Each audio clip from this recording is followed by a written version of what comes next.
Let's make quick comment. नमस्कार, मैं हूँ Rakhi Jain. Let's make quick comment में आपका स्वागत है।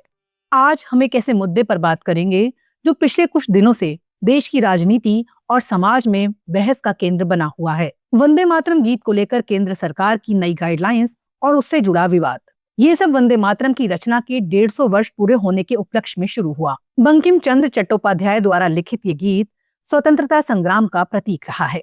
केंद्र सरकार ने इस अवसर पर पूरे देश में उत्सव मनाने का फैसला किया, जिसमें संसद में विशेष चर्चा, झांकियां और अन्य कार्यक्रम शामिल थे। इसी क्रम में गृह मंत्रालय ने हाल ही में नए दिशा निर्देश जारी किए, जो 28 जनवरी को हुए, लेकिन मीडिया में 11-12 फरवरी के आसपास प्रमुखता से आए। इसके तहत सरकारी कार्यक्रमों, स्कूलों और अन्य औपचारिक अवसरों पर वंदे मातरम को राष्ट्रगान जन गण मन से पहले बजाना या गाना अनिवार्य होगा। गीत के पूरे 6 छंद गाए जाएंगे, जिनकी कुल अवधि 3 मिनट 10 सेकंड निर्धारित है। ये पहले की प्रथा से अलग है, जहां आमतौर पर केवल पहले 2 छंद ही गाए जाते थे। इसके अलावा गीत बजने या गाए जाने के दौरान सभी को खड़े होकर सम्मान देना होगा, सावधान मुद्रा में। ये नियम राष्ट्रपति के कार्यक्रमों, ध्वज फहराने, पद्म पुरस्कार समारोह, सरकारी स्कूलों की प्रार्थना सभा और अन्य महत्वपूर्ण सरकारी आयोजनों पर लागू होगा। सरकार का तर्क स्पष्ट है।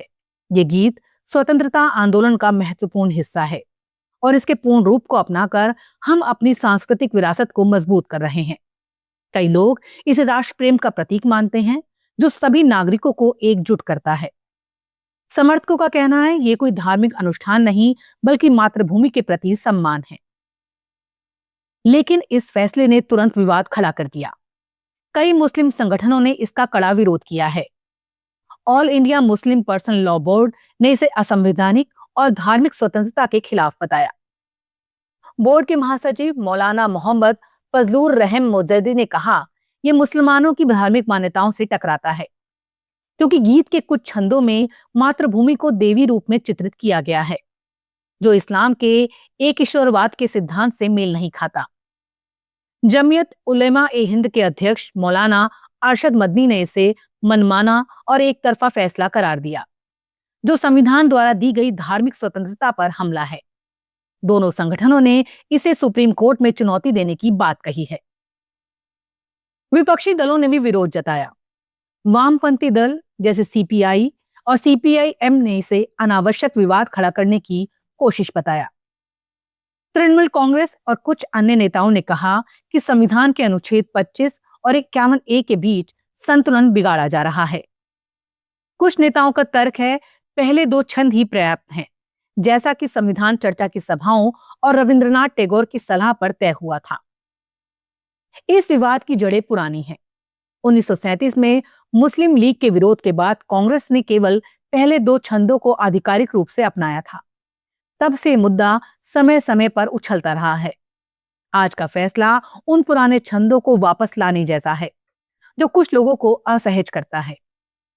दूसरी ओर कई लोग इसे राष्ट्रवाद की मजबूती मानते हैं।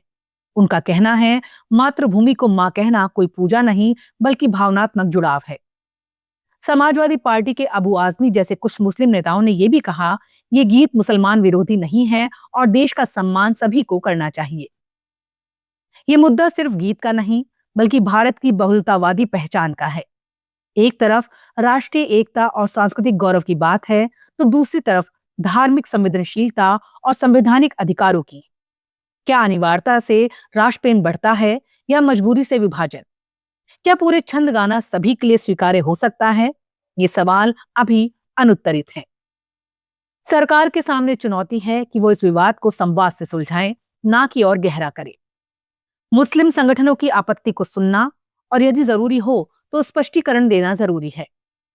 वहीं विरोध करने वालों को भी याद रखना चाहिए कि वंदे मातरम स्वतंत्रता संग्राम का हिस्सा रहा है और इसमें लाखों हिंदू मुस्लिम एक साथ शामिल हुए थे। लेट्स माइक कोई कमेंट में फिलहाल इतना ही। देखते रहिए, सुनते रहिए लेट्स माइक। नमस्कार। आप सुन रहे थे let's mike more than radio. Follow कीजिए हमें हमारे सोशल मीडिया प्लेटफॉर्म्स